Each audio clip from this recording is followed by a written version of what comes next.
So, Cancer, tignan natin kung ano mga messages ninyo. First card, we have you are on the right path regarding some aspect of your life.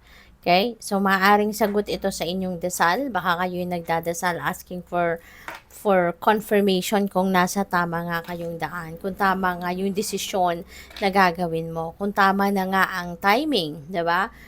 Para gawin mo kung ano man ang bagay na iniisip mong gawin. Okay?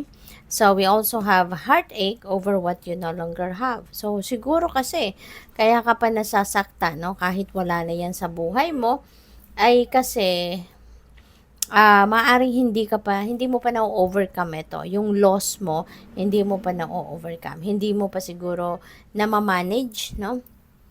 Nang maayos ang inyong nararamdaman regarding that matter. Kaya hanggang ngayon, siguro dumudugo pa rin ang puso mo, maaring meron ka pang panghihinayang, maaring marami ka pang what if, you know? So, yun. But, yeah, hindi talaga natin mamamadali din ang healing. 'Di ba? It takes time. But you can try to help yourself din, 'di ba? Na makapag-heal kayo ng mas maaga. Pag-isipan ninyong mabuti. Okay? Kung ano ang gagawin ninyo para na kahit papano maibsan, no, yung sama ng loob ninyo, mawala na, mapawi na sana kung ano man yung mga panghihinayang. So, we have mule. Someone is extremely stubborn and unwilling to change. This could be anyone sa buhay mo. Maaring anak mo to, maaring ang person mo to, or maaring magulang mo to. 'Di ba? So, depende. Pwedeng katrabaho, mga tauhan mo, yung ganon. So, depende yan sa inyong sitwasyon. But, yeah, sana wag ka na lang magpa-apekto rin dito. No? Kung yan ay nagpapaka-stubborn, nagpapaka-sutil, kahit ina-advisean mo naman ng sa ikakabuti nila, sadyang may mga taong talagang very resistant sa mga ganyan. Kaya, ano magagawa natin? Baka mas lalo ka lang ma-stress, hindi ba? So, iwasan mo na lang.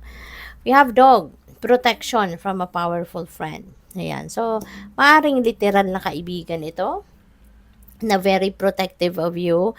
That friend really loves you. Pinoprotektahan ka. Lagi kang tinutulungan. Or po pwede rin, ano, na baka this is someone na professional na po pwedeng kukonsultahin mo.